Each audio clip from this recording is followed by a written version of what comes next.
तो नमस्कार दोस्तों। आज का वीडियो बहुत इम्पोर्टेंट है क्योंकि आज हम बात करने वाले हैं पर्सनल फाइनेंस के बारे में। अगर आप पैसा कमाते हो, चाहे जॉब करते हो, बिजनेस करते हो या स्टूडेंट हो, लेकिन पैसा बच नहीं रहा, तो ये वीडियो सिर्फ आपके लिए ही है। आज मैं आपको बिल्कुल सिंपल लैंग्वेज में समझाऊंगा पर्सनल फाइनेंस के 5 बेसिक्स रूल्स जो हर इंसान को पता होने ही चाहिए। पहला स्टेप है इनकम को समझो और दूसरा स्टेप है एक्सपेंस ट्रैक करो। तीसरा 50-30 और 20 रूल। चौथा इमरजेंसी फंड और पांचवा इन्वेस्टमेंट स्टार्ट करो। और छठा है लोन और क्रेडिट कार्ड का कंट्रोल कैसे करना है। तो दोस्तों पहला स्टेप है इनकम को समझो। ठीक है, इनकम का मतलब सिर्फ सैलरी से नहीं होता है। इनकम हो सकती है सैलरी, बिजनेस प्रॉफिट, या फिर फ्रीलांसिंग से, या फिर यूट्यूब इनकम से, या फिर साइड इनकम से। आपको पहले क्लियर होना चाहिए हर महीने टोटल कितना पैसा आ रहा है आपके पास।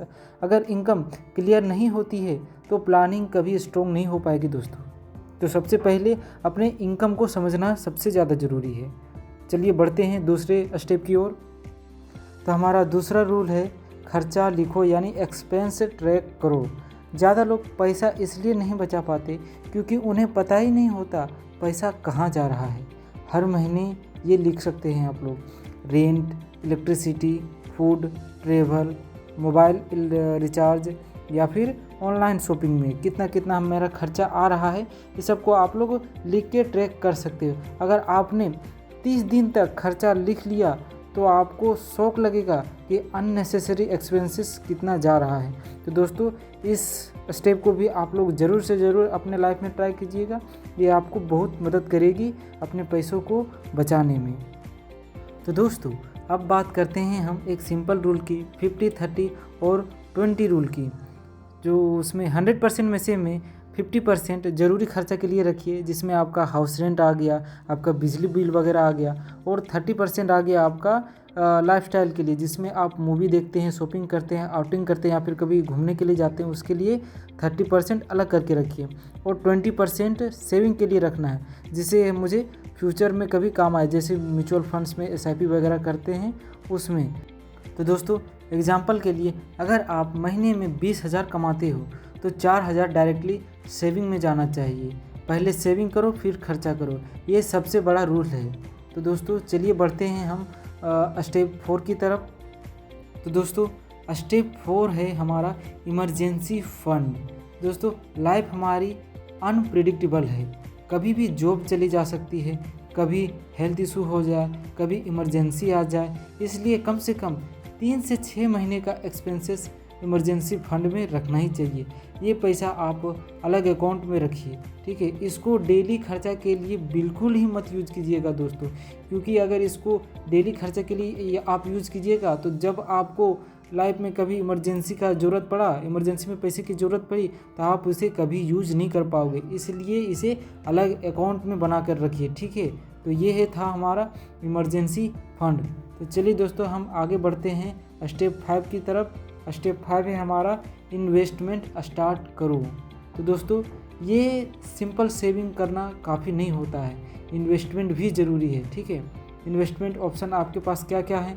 SIP म्यूचुअल फंड्स में कर सकते हैं, या फिर फिक्स्ड डिपॉजिट हो गया, या फिर PPF हो गया, या फिर गोल्ड हो गया, या फिर हो गया हमारा स्टॉक मार्केट, अगर आपको नॉलेज होगा तो। ठीक है, तो दोस्तों ध्यान रखिए बिना नॉलेज के कभी इन्वेस्ट नहीं करना है किसी भी चीज़ में। ठीक है, और एक रूल याद रखो, जितनी जल्दी इन्वेस्ट स्टार्ट करोगे उतना आपके लिए उतना ही फ़ायदेमंद होगा। तो दोस्तों अगर आपको भी SIP या फिर फिक्स्ड डिपॉजिट वगैरह के बारे में जानकारी चाहिए होगा तो हमें कमेंट में ज़रूर बताइएगा। और ये वीडियो आपको कितना अच्छा लग रहा है या फिर इंफॉर्मेटिव लग रहा है तो हमें कमेंट में ज़रूर बताइएगा दोस्तों। तो चलिए दोस्तों हम आगे बढ़ते हैं अपने स्टेप 6 की तरफ। ये हमारा वीडियो का लास्ट स्टेप है। तो दोस्तों स्टेप 6 को चालू करने से पहले मैं आपको एक सच बताता हूँ। ज़्यादा लोग पैसे की कमी की वजह से नहीं, गलत लोन और क्रेडिट कार्ड की यूज़ की वजह से गरीब होते हैं। आज मैं आपको सिंपल लैंग्वेज में समझाऊंगा लोन कब लेना चाहिए, कब नहीं लेना चाहिए और क्रेडिट कार्ड का सही यूज़ क्या होता है दोस्तों। तो हमारा स्टेप 6 का यही हेडिंग है, लोन और क्रेडिट कार्ड में कंट्रोल। तो दोस्तों क्रेडिट कार्ड क्या होता है, अगर ये आपको जानना है डिटेल में तो हमें कमेंट में ज़रूर बताएं कि क्रेडिट कार्ड का एक डिटेल वीडियो बना दीजिए, तो मैं वो बना दूंगा। फिर भी मैं एक थोड़ा सा यहाँ पे हिंट दे देता हूँ, क्रेडिट कार्ड फ्री पैसा नहीं होता है दोस्तों, ये बैंक का पैसा होता है जो आप बाद में वापस करते हो, ठीक है। अगर आप टाइम पे पूरा बिल पे कर देते हो तो इंटरेस्ट नहीं लगता है, लेकिन अगर मिनिमम पेमेंट करके छोड़ दिया तो 30 से 40% तक इंटरेस्ट लग सकता है। सोचो, अगर 20,000 का बिल है और आप सिर्फ मिनिमम पे करते हो तो धीरे धीरे अमाउंट आपका डबल भी हो सकता है, ठीक है दोस्तों। तो सबसे बड़ी यहाँ पे गलती लोग क्या करते हैं कि शॉप के लिए खर्चा करना, नया फ़ोन EMI पे ले लेना या फिर शॉपिंग क्रेडिट कार्ड से ही करना, ट्रिप लोन पे करना, ठीक है। अगर आप EMI पे लाइफस्टाइल जी रहे हो तो आप फ्यूचर की इनकम आज ही खर्च कर रहे हो, तो इसमें फ़ायदा क्या हुआ फिर। तो दोस्तों लोन कब लेना चाहिए, लोन लेना गलत नहीं है, लेकिन लोन का रीज़न सही होना चाहिए। सही रीज़न क्या होना चाहिए, घर खरीद रहे हो या फिर एजुकेशन के लिए या फिर नया बिजनेस स्टार्ट करने के लिए। गलत रीज़न क्या है इसमें कि पार्टी के लिए आपने ले लिया या फिर फैशन के लिए ले लिया या फिर इम्प्रेस करने के लिए ले लिया या फिर सोशल मीडिया में शो ऑफ करने के लिए ले लिया। तो लोन तब लो जब फ्यूचर में पैसा बना सके, ठीक है। या कि गलत रीज़न के लिए मत लिया कीजिए, पार्टी वगैरह करने के लिए ये सब लेने से आपको कोई मतलब नहीं निकलने वाला है। नंबर 1 है कि इनकम का 30 से 40% से ज़्यादा EMI मत रखो, ठीक है। और रूल 2 है क्रेडिट कार्ड का पूरा बिल ड्यू डेट से पहले ही पे कर दो, ठीक है। और रूल 3 है एक इमरजेंसी फंड बनाओ ताकि लोन लेने की ज़रूरत कम पड़े। ये सब 3 रूल हैं जो आपके लाइफ में काम देंगी। और रियल एग्जांपल के लिए मैं आपको बताता हूँ, अगर आप 25,000 कमा रहे हो और 15,000 EMI पे चला जा रहा है तो आप स्ट्रेस में रहोगे। ये सच बात है कि नहीं, सही बात होगा। लेकिन अगर 5,000 EMI हो और बाकी सेविंग्स है तो आप फाइनेंशियली सेफ रहोगे और दिमाग भी आपका फ्रेश रहेगा और ज़्यादा डिस्टर्बेंस महसूस आप लोग नहीं करेंगे। तो दोस्तों पैसा कमाना मुश्किल नहीं है, लेकिन पैसा संभालना एक स्किल होता है जिसे हर कोई अचीव नहीं कर पाता है, ठीक है दोस्तों। क्रेडिट कार्ड को टूल की तरह यूज करो, जाल की तरह नहीं। लोन को इन्वेस्टमेंट बनाओ, बर्डन की तरह नहीं, ठीक है।